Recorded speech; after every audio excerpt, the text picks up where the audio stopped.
past have played a very vital role in terms of checking the government. I think right now they are more even stronger than they were before, prior to, say, in the month of June. Why? We have seen the human rights group are more aggressive than they were before, because there were still issues that needed to be dealt with prior to June. At this time round, we've seen them more. Perhaps the civil society that we've not seen them come out clearly on issues touching on good governance. We should have a holistic address of leadership. If the civil society needs to operate, let them address issues not one-sided, looking into the issues of the human rights only. Let them deal with other issues in terms of good governance, leadership, human rights. Once we have now that in place, like Wakili said, let us not also look into the issues of the half empty grass. Let us also look into the half full grass. The civil society have been aggressive in terms of looking into the issues of the missing demonstrators. But we've not also seen them, the other side of them, in terms of advising the government, bringing to the issues of public participation on good governance. Look at the issue of the finance bill.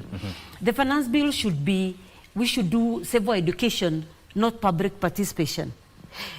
Doing civil education is the work now of the civil, doing the work of the civil education is the work of the activists, the civil society, yes, not the public, not the parliament, sorry. So let them also come on board and take their positions, because we've seen them, they've not taken their position. When we had the revolution during the month of July, it was a wake-up call for everybody, so that now we can put our house in order. And then we deal now with the issues that we've been very comfortable dealing with in the past. In terms of human rights, we've not scored rightly. But in terms of good governance, have the civil, have they been have they been aggressive enough as they are on human rights?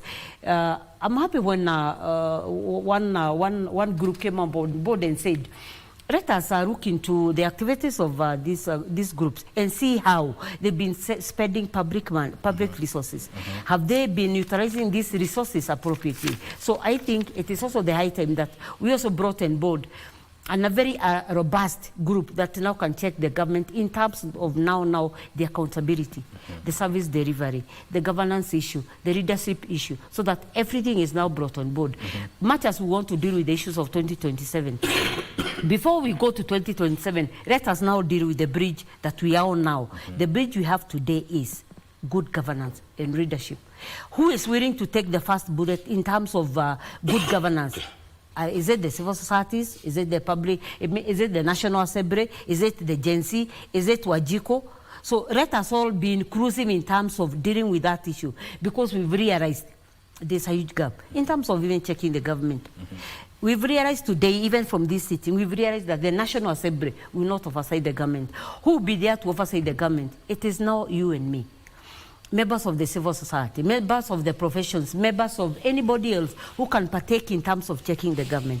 Once we have those factors in place, then I think the role will. Yes. Yes. That is very